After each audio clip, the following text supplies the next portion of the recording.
총선 전국의 깊숙한 얘기를 들어보는 총선 설명서 서반장 김반장 시간입니다.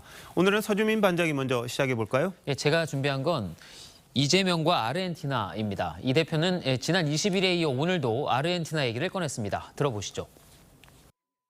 정말 잘 살다가 파탄 나버린 아르헨티나처럼 될 수도 있습니다.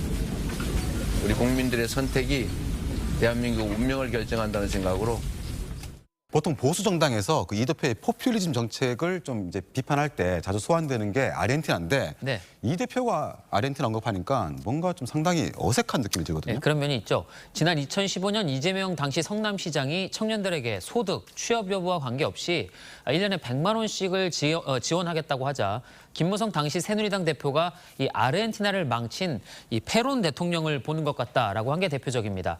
최근에도 1인당 25만 원의 민생 회복 지원금을 지급해야 한다고 제안했죠. 경제 혼란과 인플레이션 등 아르헨티나 위기의 원인이 이 좌파 정권의 퍼주기 포퓰리즘 정책 때문이라는 평가가 많은데 이 대표가 굳이 아르헨티나의 예를 든 건 좀 아이러니한 게 사실입니다. 특히 경제뿐 아니라 정치적인 면에서도 아르헨티나 예를 든 건 좀 앞뒤가 맞지 않는 측면이 있습니다.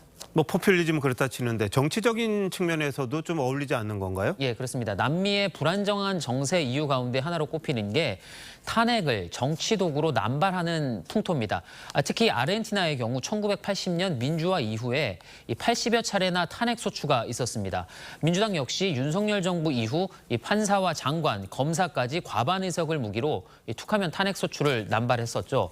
박근혜 전 대통령 이전의 탄핵 심판은 고 노무현 전 대통령 사례뿐이었습니다. 야권에서는 지금 총선에서 압승을 하면 윤석열 대통령까지 탄핵할 수 있다 이런 취지의 말도 하던데 네. 요즘 분위기를 보면 이게 좀 단순한 선거 구호로 끝나지 않을 수 있겠다 이런 생각도 듭니다. 자, 근데 이 대표가 아르헨티나뿐만이 아니라 브라질의 사례까지 들었던데 그건 또 어떤 이야기입니까? 예, 이 브라질이 사법 독재, 검찰 독재 때문에 갑자기 추락해버렸다. 대한민국도 그 분수령을 지나고 있는 것 같다라고 했습니다. 일각에서는 1, 2심에서 유죄를 받고도 대법원에서 무죄를 받아서 다시 당선된 브라질 좌파 대통령 룰라의 사례를 염두에 둔 것 아니냐는 해석도 나왔습니다.